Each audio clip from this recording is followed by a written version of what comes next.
Cette carte nous permet de comprendre l'ensemble des phénomènes ayant conduit à la formation de la chaîne d'Oman. Elle a été réalisée par Michard en 1987.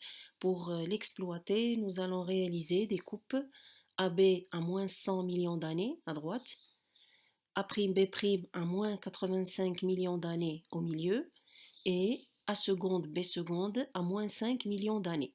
L'analyse de ces cartes ainsi que les coupes obtenues vont nous permettre de comprendre quels événements géologiques ont permis la formation de la chaîne d'Oman. Pour comprendre comment s'est formée la chaîne d'Oman, nous allons exploiter la carte proposée par Michard en 1987. Alors, il y a 100 millions d'années, il n'y avait pas de golfe d'Oman ni de chaîne d'Oman. Il y avait entre la plaque Arabie, à l'est de la plaque africaine, et la plaque eurasiatique, il y avait une mer large appelée la mer Tétis.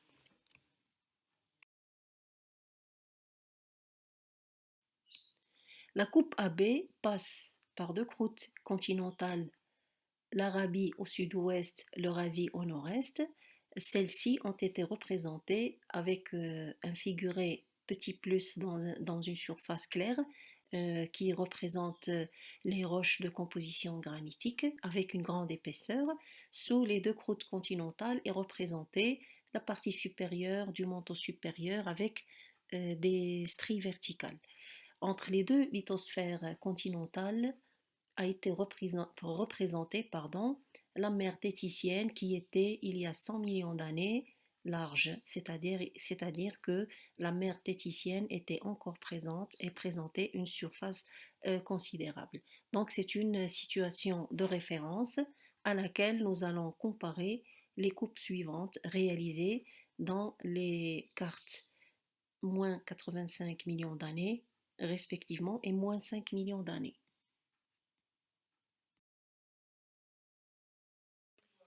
Entre moins 100 millions d'années et moins 85 millions d'années, c'est-à-dire après 15 millions d'années, on constate au niveau de la mer Tétis que la surface a diminué, c'est-à-dire il y a un raccourcissement de la mer Tétis et en même temps on constate l'apparition d'une chaîne de montagnes à la périphérie sud-ouest de la plaque eurasiatique et au nord-est de la mer Tétis.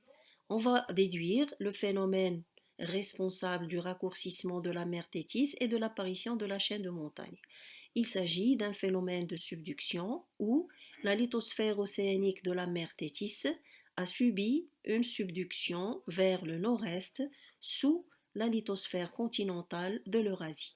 Ainsi se forme une chaîne de subduction, une chaîne périphérique.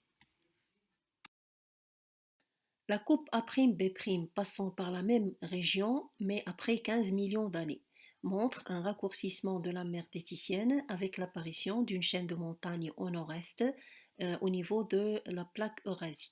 Donc on en déduit que la mer Téticienne subit un régime compressif qui a provoqué l'apparition d'une faille inverse au nord se terminant par une subduction de la lithosphère téticienne sous la lithosphère eurasiatique et par conséquent l'apparition d'une chaîne de subduction au nord-est de cette région.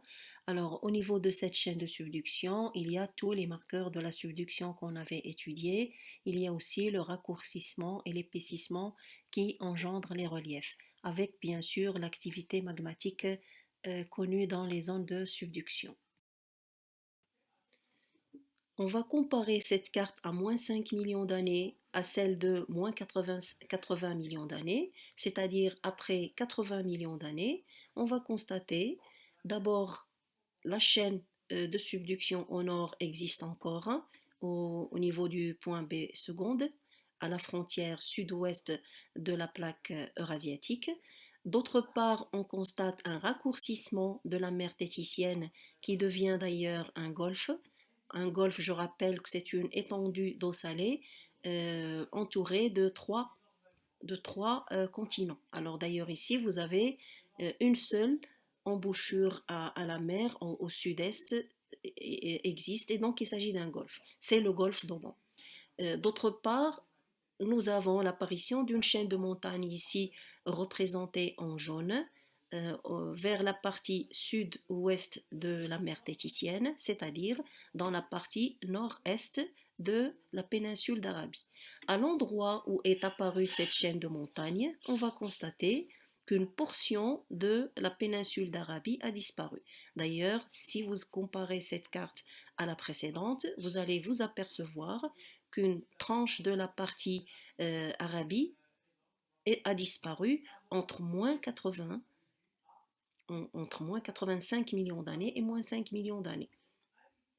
Alors on va déduire à l'endroit où est apparue la chaîne d'Aumont et son prolongement vers le nord, c'est un endroit où la lithosphère continentale a disparu sous la lithosphère océanique, c'est-à-dire il y a eu un phénomène d'obduction. Alors, disparition de la lithosphère continentale à l'endroit où est apparue euh, une chaîne de montagnes va nous pousser à déduire que la lithosphère continentale s'est subduite sous la lithosphère océanique, ou on va dire en d'autres termes, plus correctement, la lithosphère océanique a chevauché la lithosphère continentale pour donner une chaîne d'obduction, c'est-à-dire la chaîne d'Aumont. Cette coupe à seconde B seconde, réalisée dans la même région, et la représente après 80 millions d'années, euh, nous montre à l'est et surtout au nord-est le raccourcissement remarquable de la mer Téticienne qui va devenir le golfe d'Oman, qui est actuellement présent dans la partie est de la région. Et d'autre part, dans la partie sud-ouest, on a une croûte continentale chevauchée par une lithosphère océanique, comme on l'a déduit à travers les données précédentes. Donc, cette obduction ne peut avoir lieu que si elle est précédée par une subduction et particulièrement une subduction intra-océanique. En effet, la coupe 3 ici euh, dans cette diapo la montre, puisque nous avons une mer téticienne toujours sujette à des compressions.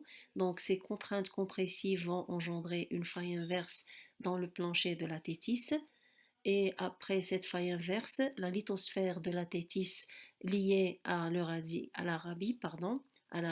va être subduite, alors que la lithosphère océanique liée à l'Eurasie va être chevauchante. Cette subduction intra-océanique va être marquée par exemple, un prisme d'accrétion, entre autres marqueurs de la subduction. Subduction qui va se poursuivre, étant donné les contraintes asténosphériques qui continuent.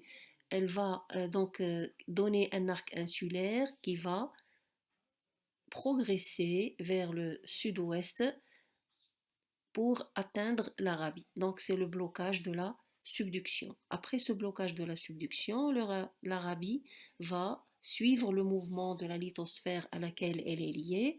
Elle va être subduite sous l'arc insulaire, c'est-à-dire la lithosphère océanique qui va la chevaucher avec son prisme d'accrétion. Et donc, nous aurons ce phénomène d'obduction qui va avoir lieu par une subduction de la lithosphère continentale sous une lithosphère océanique, l'ophiolite. Alors, il y a deux remarques très importantes concernant cette obduction. D'une part, la lithosphère continentale qui s'enfonce vers la sténosphère ne peut pas dépasser une profondeur de 60 km vu sa densité faible par rapport à la sténosphère, et donc elle va subir des contraintes qui vont créer des déformations type faille inverse, plis, chevauchement essentiellement, et ceci va créer le relief par raccourcissement et épaississement. Ça va contribuer à créer le relief.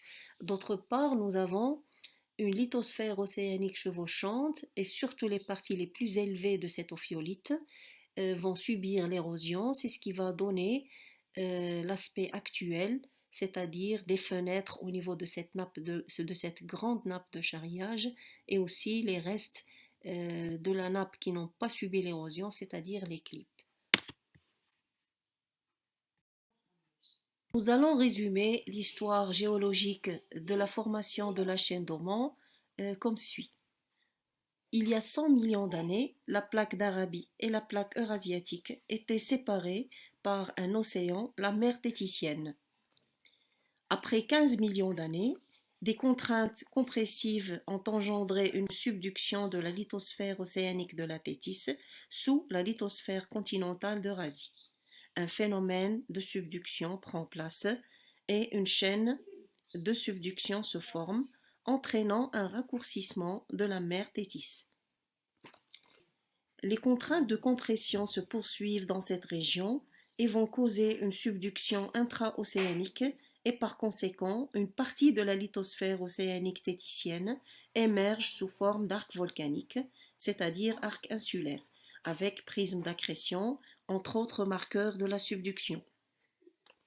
Après 80 millions d'années, l'arc insulaire, arrivant au niveau du continent d'Arabie, marque le blocage de la subduction et la plaque d'Arabie, entraînée par la lithosphère océanique subduite, va être chevauchée par l'arc insulaire ainsi que son prisme d'accrétion, c'est-à-dire que la lithosphère océanique et le prisme d'accrétion vont chevaucher le continent d'Arabie.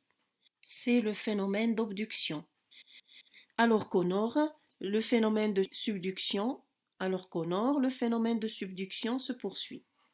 Actuellement, par continuité du régime compressif dans cette région, le rétrécissement de la Thétis donne le golfe d'Oman et l'affleurement de l'ophiolite sur l'Arabie forme la chaîne d'obduction d'Oman.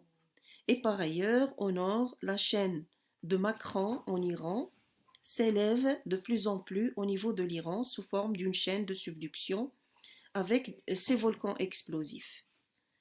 Dans le prolongement, dans le sud-est du pays, dans les monts Zagros, s'élève en plis serré jusqu'à plus de 3000 mètres d'altitude, tandis que les ophiolites d'Oman affleurent sur le continent d'Arabie, formant la chaîne d'obduction d'Oman.